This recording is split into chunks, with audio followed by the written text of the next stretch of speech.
Short লেন্থের বলটা ঠিকঠাক বুঝে উঠতে পারেননি সৌম্য সরকার, ফলে গ্লাভসে লেগে বল চলে যায় উইকেটের পেছনে। বলটা উইকেট কিপার কিংবা ফার্স্ট স্লিপে ক্যাচ হবে সেটা অনুমান করাই যায়।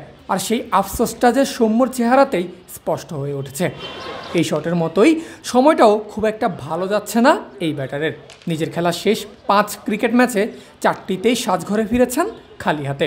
আর তাই রানে ফিরতে মরিয়া সৌম্যর ব্যাট হাতে নিজেকে চেনা ট্র্যাকে ফিরিয়ে আনতে সোমবার চলেছে লম্বা ব্যাটিং সেশন। নিজের শেষ 5 ম্যাচে 4 বার সুন্দর রানে ফিরেছেন, তবে যেই একটা ম্যাচে রান পেয়েছেন সেদিন ঠিকই অপরাজিত 50 করে দলকে জিতিয়েছেন।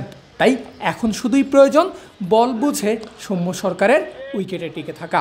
আর ম্যাচের আগের দিন নেটে ঠিক সেই কাজটাই করেছেন সৌম্য।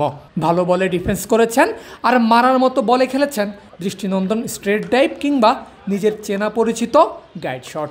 নেটের শটগুলো গ্যাপে বুঝে শুনে খেলেছেন, ঠিকঠাক না হলে করেছেন আফসোসও। এবং এরপরেই নিজেকে শুধরে নিয়েছেন।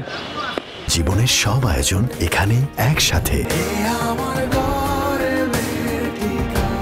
সৌম্যর দল লিজেন্ড অফ রূপগঞ্জের পরের ম্যাচ বর্তমান টেবিল টপার আবাহনীর বিপক্ষে। আর বিগ ম্যাচে জয়ের জন্য সরকারের কাছ থেকে যে দলের বাড়তি প্রত্যাশা থাকবে সেটা আর বলার অপেক্ষা রাখে না। তবে শুধুমাত্র ব্যাট হাতেই নয়, মাঠে সৌম্যকে পালন করতে হবে অলরাউন্ডারের ভূমিকা। আর তাই ব্যাট বলের পাশাপাশি লম্বা সময় নিয়ে ফিল্ডিং অনুশীলনেও নিজেকে সানিয়েছেন এই ক্রিকেটার। কঠোর অনুশীলনে প্রস্তুতি তো সম্পন্ন হলো, এবার মাঠে সেটা ডেলিভারি করার পালা।